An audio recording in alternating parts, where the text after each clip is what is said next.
Welcome to the Academic Woman Amplified podcast. I'm your host, Kathy Mazak, tenured full professor, mom of three, and firm believer that the culture of academia needs to change radically.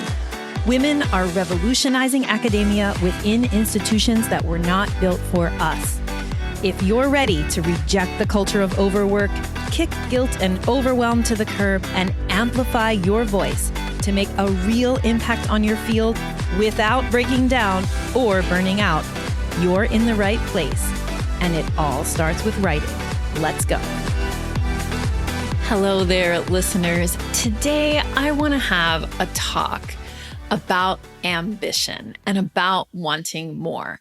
But this is going to end up being a little bit of a hybrid podcast because I want to use that conversation about wanting more to frame a piece of our Map Your Career workshop, which we just delivered this last week. I want to share a little snippet, about 10 minutes of that workshop with you. That's all about the academic mission statement. So this is a bit of a hybrid podcast. Hear me out.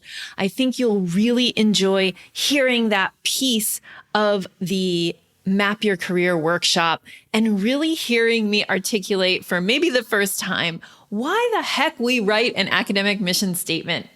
So let me start out with kind of the original impetus for doing this podcast today that's titled, There's More for You. I find that sometimes we're a little bit scared to admit to ourselves how much we actually want. And here's what I mean. We want a great career. We want to be influential. We want our research to make change in the world. And we want to be able to do all of those things without feeling constantly overworked and overwhelmed and burdened and feeling like we're working all the time. And yeah, that might on first glance seem like a lot. But what I want to tell you is that, first of all, you are allowed to want all of that. That's the first thing. You're allowed to want it. So if what I just said hit you kind of hard, maybe pause the podcast here and think about that. You are allowed to want all of these things. You are allowed to be ambitious in your career and also want your career to fit into reasonable working hours. You want a career that you can move forward and, do what you want to do and create the things you want to create and be able to take a vacation. Those two things don't have to be in conflict. So I want to start out by saying there's more for you. And now I want to move on to the practical part. The part where we go, okay, great. I'm allowed to want all of those things. How the heck, as an overworked academic, am I going to get them? And that's what inspired me to share this piece of our Map Your Career workshop with you. So if you haven't heard about Map Your Career, I just sent, it was really only advertised to our email list. So if you're not on the list, you wouldn't have heard about it. But basically one day, Gina, our head coach, came to me and said, I have this idea. I went to this workshop and we did this mind mapping thing and I've adapted it to our clients. And here, I want you to see it. And she made me a little recording. And I was like, no, this is too good. We need to share this with people. So we decided to do a one-off workshop. It was something we decided kind of 1 week to the next, like, okay, we're going to do it and we'll just start putting the word out. It was a paid workshop. And we developed it into a 3-hour idea. And then the first hour, we did what we called mission statement makeovers. So if you're not familiar with the academic mission statement, you can actually go to our blog and find the template that I talk about. And I say the template out loud in this snippet of the workshop that you're going to hear. And I want to take a second and talk about why we do the mission statement. But let me finish my little description of the workshop. So we did the mission statements, we did a values visioning where we wrote a value statement, and then Gina did the map your career exercise. And the amazing thing about this workshop was that there were 25 women on the call who had taken 3 whole hours out of their incredibly busy semester in October, right? Late October, which is like some of the most hectic moments of the semester, to come and think about their careers, to do high level visioning, strategizing, and planning about their careers. How exciting is that? How empowering is that to think about being able to stop, take that 3 hours and pour it into strategic visioning for your career? Now, these are women who really want more and understand that if they just can get the right guidance and support and start to carve that space and time, that they can get more. So again, let's get practical. So the mission statement activity is part of our Navigate program. So it is like the core thing that we start the program with. And I'm not going to say too much more about the mission statement because in the snippet of the workshop, I explain why, what it is, why it is what it is, and how to use it. But I want to emphasize to you right now, under the theme of there's more for you, is that if you don't start like envisioning what the more could be, if you don't start pouring into yourself and saying you're allowed to want more from your career, you're allowed to want to make big change, you're allowed to be ambitious, if you don't start doing that, it won't happen for you. So by sharing this piece of the mission statement workshop, I really want to inspire you to want more and to make that decision for yourself. I'm going to pursue more in my career. I'm going to do it on my terms. And I'm going to start taking action towards making that more, whatever it is for you, right, happen for myself. Now, before I share with you that mission statement piece of our Map Your Career workshop, I want to let you know that right now and until November 23rd, you can go and grab one of our 10 Navigate systems that are part of our year-long Navigate Your Writing Roadmap program. Yes, we are offering the Freeing Time system, the whole module, all of its lessons, all of the PDF handouts, all of the extras that go to support you in freeing time. We are giving it away for free. So you can go test it out, work through it. We really think that by the time you get to the end of that module, you'll be able to find maybe 2, maybe 3, maybe 4 hours in your week that you can dedicate to whatever you want, like strategic planning about how you're going to level up your career and how you're going to make that more happen for you. So it's free right now. This free access expires on November 23rd. So you need to go right now. Go to kathymazek.com/sneak peek, all one word. Go get your access to the Freeing Time module of Navigate so that you can try it out. And I just want to let you know that when you do that, you get on our special VIP list, and that list is going to get you first access to enrolling in our Navigate program. Now, why would you want first access? Well, I'm glad you asked. It's because the first 15 people who enroll in Navigate are going to get access, a free ticket, which is worth $2,500, to our New Year's Writing Retreat, our 3-day online retreat, complete with gift box, guest speakers, peer review, all kinds of awesomeness. You'll be able to come for free. This is a retreat that we usually just invite our Amplify and Elevate members to, but the first 15 people to enroll in our Navigate program during our Black Friday to Cyber Monday promotion are going to get a free ticket to our January virtual retreat. So that's the big reason that you should go register for that freeing time module. Get it, check it out, kick the tires, do it.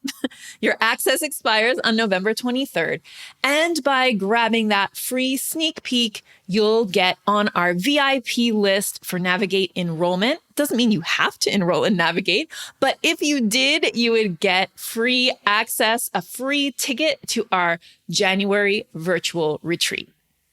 Okay, without any further ado, I hope that you enjoy this snippet from our Map Your Career workshop, all about the academic mission statement. So let's jump right in, and I'm going to show you the template for the academic mission statement here. I'm showing it to you here to give you the big picture. Don't worry, we're going to get back to this slide, so you don't need to copy it down, because we're going to take each one of the things in brackets, and we're going to give you time to dig in and make that part over.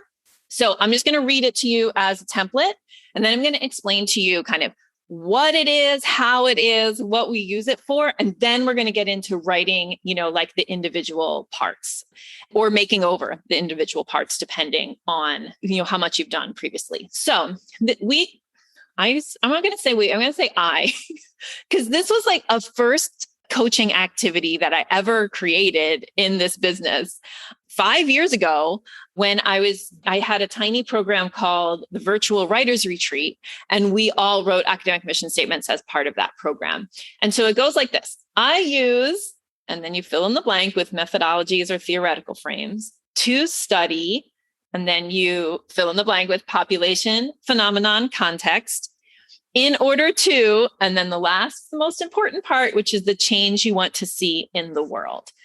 Now, again, we're going to come back to this, so no, you don't need to write it down right now.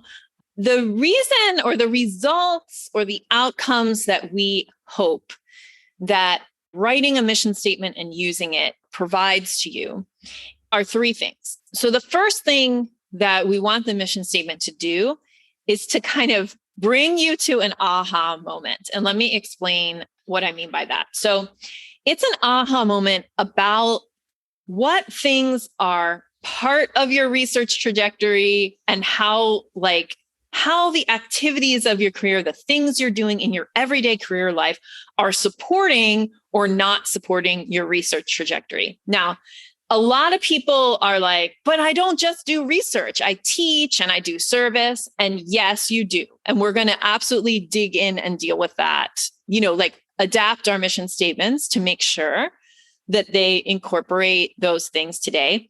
But I want to explain the reason behind a research-focused mission statement.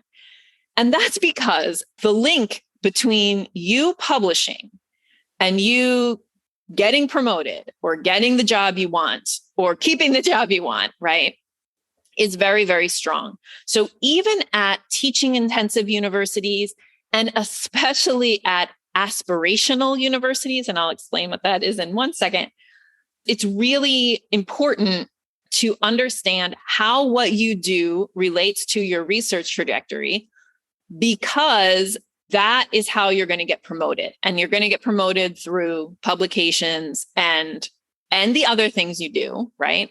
But publications is a strong thing. And I want to speak specifically to the aspirational university.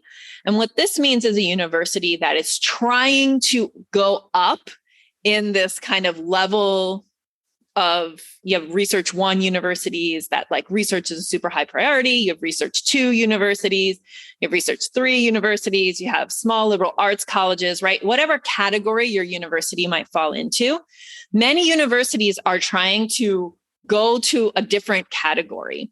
And what that looks like for professors is that you come in, and as you're fighting your way to get your first promotion, you're actually required to do more research than the people who have already gotten promoted. So there's this disconnect between the people who are evaluating your promotion case and what you're expected to do. So you might have people who've published a couple of things, still got tenured, and have had 10 or 15 years at the university. You're expected to publish the same amount that they've published in their whole career in the first year or two. And that's because your university is aspirational. They're trying to push to a new level related to research and often related to getting research funding. And the burden of that push falls on professors in a very kind of unfair way, really, because or in a way that causes a lot of difficulty. And so you're teaching a 4-4. This was me, right? You're teaching a 4-4, and you are also expected to have publications, get grants, and do all those things. So the reason that and Diana's like, this is my life. Yeah. So the reason that the mission statement is so focused on research is that the problem that most professors have is that they feel so pulled in 1,000 directions, which is what I hear people say all the time, right? And they can't get to their writing. And what the mission statement is trying to do is elevate your writing into the main driver of your activities instead of letting it keep falling to the bottom of the list. The reason for that is because that's the thing that's going to get you promoted, that's going to keep you on a good track, that's going to be able to, hold on to your job.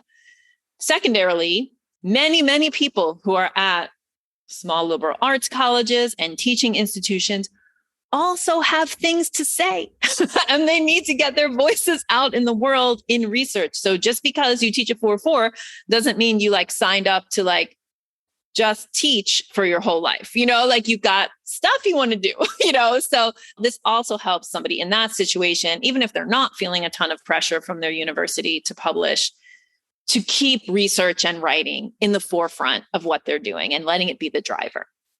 So that's the reason. Number one is what we're trying to do is kind of create this aha moment, right? That's like, oh, wait, the reason that I'm not getting this mission statement or the reason that I'm having difficulty getting my writing done is because the only thing that lines up with my mission statement is my research. My teaching doesn't line up. My service doesn't line up. The things I'm choosing to do don't support the mission statement. Or another thing that we see is that you've got 10 things in your pipeline. And if you actually published all 10 of those things, you'd look like a hot mess. You'd look like your kind of research was all over the place. But since we're so indoctrinated with publish, you are I'll just publish anything. And so you get this pull, and that pull actually prevents you from publishing more things. So when we do a mission statement, we kind of can centrifuge all that to the middle around a central mission. So we want you to have an aha moment that goes, oh, no wonder I can't get my writing done. I'm doing all these things that aren't aligned with my mission. Or no wonder I feel like I'm pulled in 1,000 directions, because I am. But it gives you a way to really evaluate that pull. And that leads us to the second outcome of having a mission statement, which is that a mission statement can work as a culling tool. So lots of people will tell you, and I just got off an Amplify one-on-one call, that the client was like, I used to have 15 things in my pipeline and now I have 3. And this is good because now 3 things are getting published because 15 things weren't getting published. You know what I mean? And getting that kind of focus has really helped in terms of managing projects. So also, a lot of people will tell you, just say no to things. And if you don't have a method for saying no, it's hard, because sometimes saying no, you say yes to things because you're worried about what other people are going to think. But sometimes you say yes to things genuinely because you're like, is an opportunity like this going to come along again? So there's this fear, the FOMO, kind of reasons to say yes. But if we give you a way to evaluate those yeses, which is that you hold them up against your mission statement, then you can do a better job at saying no and yes to what you need to say no and yes to. And then you also can do an evaluation like we do at the beginning of the Navigate program, where you basically do a giant brain download of all the activities you're doing, and you hold each one up against the mission statement and say okay, does this need to stay or can it go? Is this supporting this? Because you have such limited energy and time. We want to make everything driven to support the mission statement. So that's the culling tool purpose. And then the final purpose is really thinking about the bigger vision of your career. And so every morning I take a walk around my property. We live on a 10-acre farm in Puerto Rico, and I'm afraid he can hear me. My husband hasn't mown the lawn in like 3 months. So the grass, you can imagine tropical grass, is legit 3 to 4 feet tall in some parts of the yard. And they're working on it. So my husband and kids are working on mowing the lawn. And what they did last time, they weren't able to finish. They mowed me a path, like around the house, the path that I walk around the house. They mowed it for me. And so I've been thinking a lot about being in the weeds versus seeing the big picture or looking at the horizon. Because when you're in the weeds, like you see, I love a metaphor. So when you're in the weeds and I'm walking through the grasses and they're 3 feet tall, you got to really pay attention to what's on the ground, right? So you don't trip and, you don't step on a snake.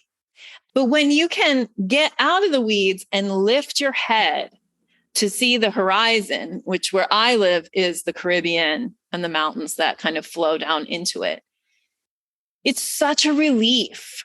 And it's such an empowering place to be, looking towards the horizon instead of looking in the weeds all the time. And this is not to judge being in the weeds because the reason my husband hasn't mowed the lawn is because he's busy being a professor, which I try to tell him we should just hire someone to mow the lawn. No, I'm going to do it. Anyway, but that, there's a ton on our plates every day, right?